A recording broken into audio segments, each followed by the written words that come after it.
Quisiera darles la bienvenida de nuevo para seguir con este segmento, este episodio de los martes de enseñanza. Mi nombre es Luis Espinosa de la Oficina de Catequesis y de Evangelización. Entonces, quería compartir algunos minutos sobre quién es María, qué es su función y cómo podemos hablar de María y hablando del culto de los santos. Entonces, para nosotros en la Iglesia Católica, hacemos una distinción entre lo que es el culto divino. Para el culto, hay otras dos palabras que usamos para hacer la diferencia o diferenciar entre lo que es la adoración y la veneración. Cuando hablamos de la adoración, solamente adoramos a Dios y a nadie más. Adoramos a la Santísima Trinidad. Adoramos al Padre, al Hijo y al Espíritu Santo. Ahora, cuando hablamos sobre el culto de los santos, el culto de María, la palabra apropiada es veneración. Veneración porque lo tenemos a María y a los santos en un lugar donde hacemos la reverencia y los tomamos como personas que pueden interceder por nosotros. ¿A quién? Ellos interceden por nosotros a Jesús, a Dios mismo. Ellos nos ayudan con sus propias oraciones para alcanzar algo que nos va a dar provecho, que nos va a ayudar en nuestro caminar. Entonces, en la Iglesia Católica, cuando hablamos del culto, hablamos de adoración y veneración, en realidad hemos tenido tres otras palabras muy importantes para hacer estas distinciones en el culto o en la adoración o veneración. Las tres palabras que quiero compartir con ustedes es dulia, hiperdulia y latria. Que esas tres palabras siempre han sido parte del idioma o del vocabulario, el idioma de la iglesia de hablar sobre cómo o qué es lo que hacemos en cada momento cuando hablamos del culto de los santos, de María, de Dios. Entonces, dulia es la palabra que usamos para dirigirnos o hablar sobre cómo es que veneramos a los santos. Dulia, que es la veneración. Luego, la segunda palabra es hiperdulia, es el culto o cómo veneramos a María, porque María tuvo un lugar esencial, un lugar, por decir, prefigurado, que Dios ya había apartado a María para una función especial. Y latria, que es la palabra que usamos para adoración de Dios, de la Santísima Trinidad. Latria, adoración. Bueno, en este caso vamos a seguir hablando sobre María. ¿Quién es María y cómo es que podemos conocer a María a través de la Sagrada Escritura o la Biblia? Si leemos los evangelios son las maneras en que podemos empezar a entender quién fue María. En el principio de los evangelios escuchamos sobre el acontecimiento de la anunciación del ángel Gabriel cuando él llega a visitar a María y le comparte el mensaje que Dios ha elegido, la ha escogido para ser madre de Dios, madre de Jesús. El ángel la visita y le dice: salve, bendita tú eres entre todas las mujeres. Ese es el anuncio del ángel a María, porque él sabe quién es. Es María la que fue concebida sin pecado. Seguimos leyendo en los evangelios que María va apresurada porque se da cuenta que Isabel está embarazada y esperando un hijo. Entonces María, sabiendo que ahora ya tiene a Jesús en su vientre, ella sale para servir a su prima, porque ella también está embarazada y está a punto de dar a luz. Entonces María va a visitar a Isabel y llega, ¿y qué es lo primero que contesta Isabel? Bendita tú eres entre todas las mujeres. Entonces sigue ese anuncio de que Dios ya está habitando en María, está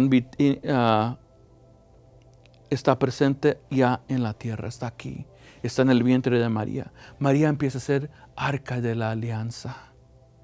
Entonces, en este pasaje de la Sagrada Escritura, donde es la visitación, también escuchamos las palabras de María como respuesta a lo que Isabel le dice, que es el Magnificat.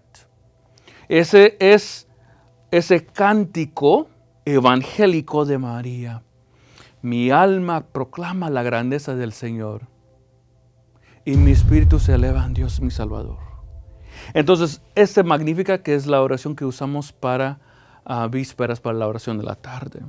Bueno, en el Evangelio seguimos donde escuchamos que nace Jesús y quien visita a María, a Jesús y a José son los pastores, los pastorcitos y los reyes magos, que van a presentar y hablar con María sobre este acontecimiento que Dios ya vino, ya empezó a habitar en nosotros y ya nació.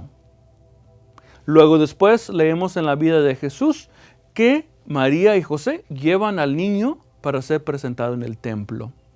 En esta presentación del templo, que el profeta Simeón le dice a María, ya le dice que va a experimentar un gran dolor, que le va a traspasar el corazón una espada. Eso va a ser el dolor que va a sentir al saber o al llegar de conocer que algo le va a pasar a Jesús.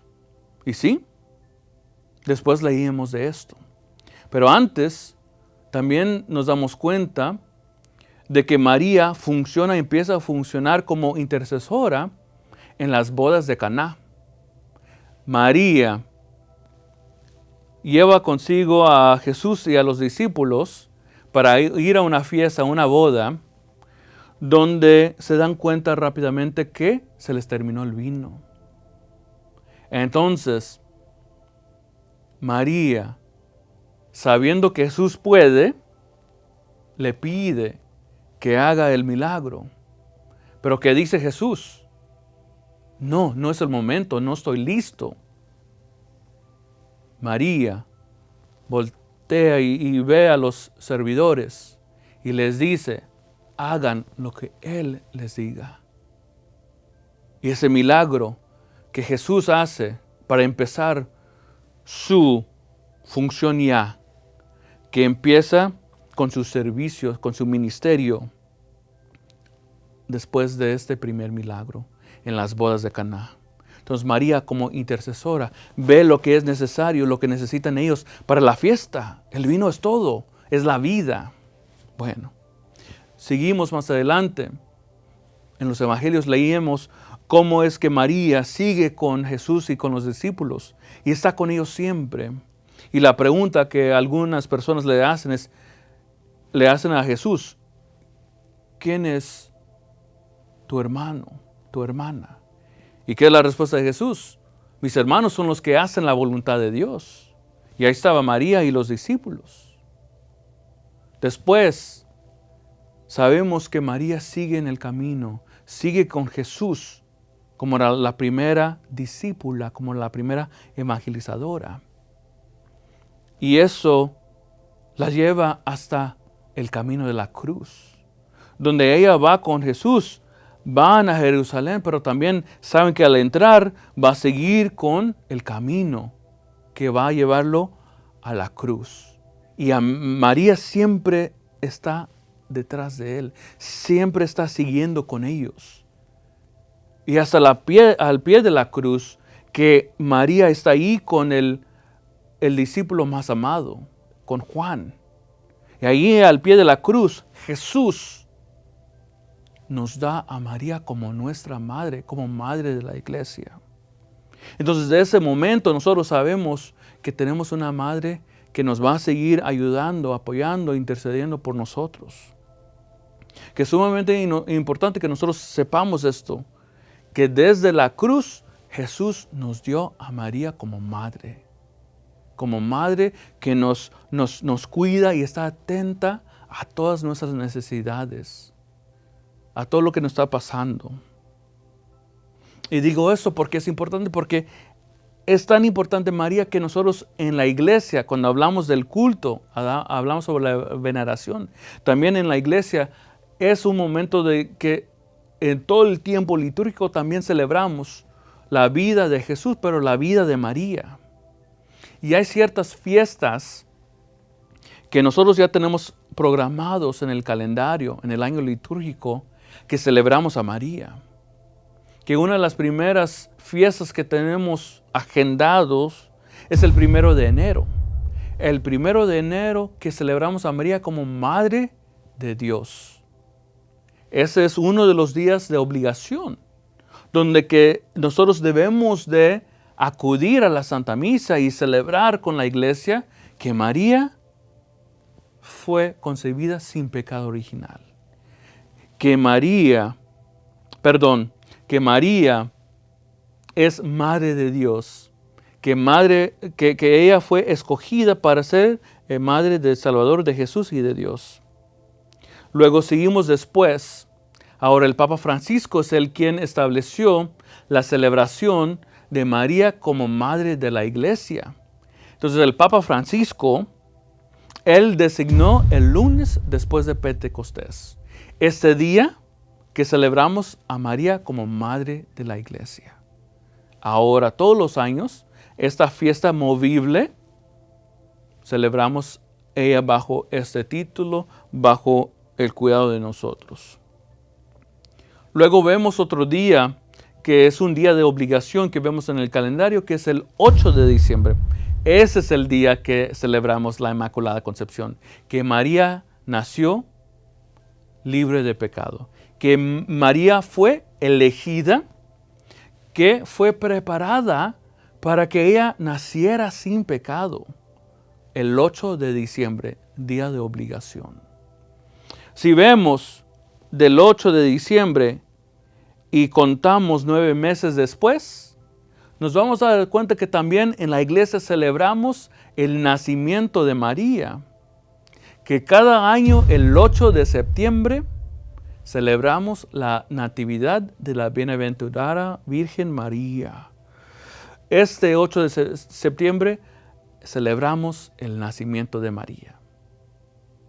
Cuando también hablamos de las fiestas de María, siempre hay que ver que esas fiestas marianas también son fiestas que celebramos a Jesús. Como el 25 de marzo, cada año, celebramos la Anunciación, donde el ángel Gabriel visita a María y le dice quién va a ser, que va a ser la Madre de Dios. Entonces, el 25 de marzo, la Anunciación, y si contamos 9 meses después, llegamos a el 25 de diciembre, que es la Natividad del Señor, la Natividad o el nacimiento de Jesús. Una última fecha que quería compartir con ustedes, que celebramos todos los años, es el 15 de agosto. El 15 de agosto que también es otro día de obligación. El 15 de agosto que celebramos la Asunción de María, que porque ella nació sin pecado, no tenía que pasar por la muerte. No tenía que sufrir eso de morir. Ella, en una manera especial, fue la única que pudo, por la gracia de Dios, de ir al cielo así como estaba completita, cuerpo y alma. Que la Asunción es ese día que celebramos que María es llevada al cielo, completa, cuerpo y alma. Bueno, cuando hablamos de estas celebraciones es muy importante ver también, porque es una pregunta que me han hecho y que me hicieron una vez, ¿a qué María le rezo? Por si acaso, por esa pregunta no se dieron cuenta que en realidad me estaban preguntando, ¿cuál de todas las Marías tengo como estatua, como imagen, como a cuál María venero? Entonces, mi respuesta es, no hay más que la única Virgen María, la única que es Madre de Dios y Madre nuestra, que a través de los años y tiempos, María, siendo buena madre, nos ha visitado a las diferentes culturas y tiempos para compartir el mensaje de Jesús, de su Hijo.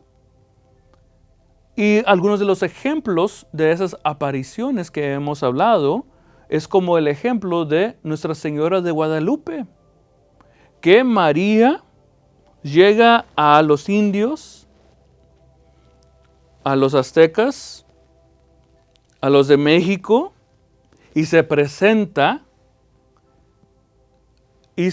como una persona de su mismo color, la morenita, que usa el vestuario, todas las ideas, todos los símbolos de la cultura, tanto como el manto, como es que está puesta en la tilma, como esta imagen de las estrellas, de la luna, y todo lo demás que es la imagen de Nuestra Señora de Guadalupe. Que ella con ellos comparta el mensaje de la salvación. Les comparte la importancia de rezar a Juan Diego y a todos. Y ayuda con la conversión de los indios. Ahora podemos hablar sobre cómo es que María se presenta a 3 pastorcitos en la ciudad de Fátima. Y en esa advocación, en esa aparición, María visita a esos pastorcitos en Fátima y les dice la importancia de rezar el rosario. Que ella es la Madre de Dios y ella pide que nosotros recemos más para la conversión de todo el mundo. Podemos hablar de Nuestra Señora de Lourdes, porque en Lourdes ella se aparece a Bernadette. Y ella le dice, yo soy la Inmaculada Concepción. Y sabemos ese cuento y que es esa parte de la apariencia de María que actualmente siguen las peregrinaciones para visitar ese lugar. Y es un lugar donde bastantes fieles van a hacer las peregrinaciones para pedir por todos los enfermos. Especialmente para poder visitar el agua que brotó de donde María le dijo a Bernadette que iba a salir. Entonces, esas apariciones, esas pocas apariciones que he platicado, son los momentos o algunos ejemplos de cómo María sigue visitándonos, sigue evangelizándonos, sigue pidiendo que nosotros seguimos nuestras oraciones, que seguimos nuestra comunicación, nuestro contacto con Dios, con su Hijo, con Jesús. Entonces, cuando hablamos de las apariciones, y también hablamos sobre los títulos de María, hay que estar conscientes de que María tiene varios títulos, tal como se ha dicho a través de los tiempos y años.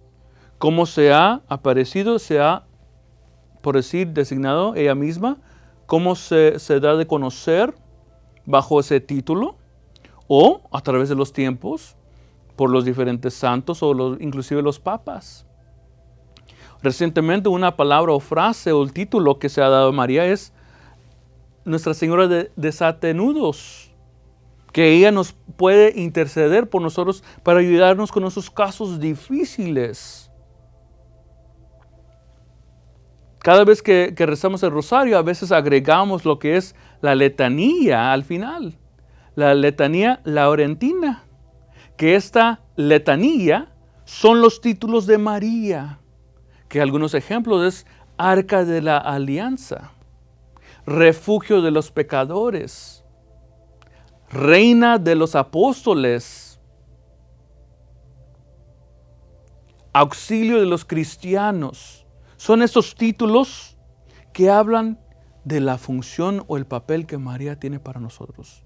Que ella es nuestra madre, es nuestra intercesora. Que esos títulos, como dije, son títulos que se ha dado por medio de los papas, por medio de los santos, como ellos han conocido a María, cómo ella los ha ayudado y nos sigue ayudando a nosotros actualmente.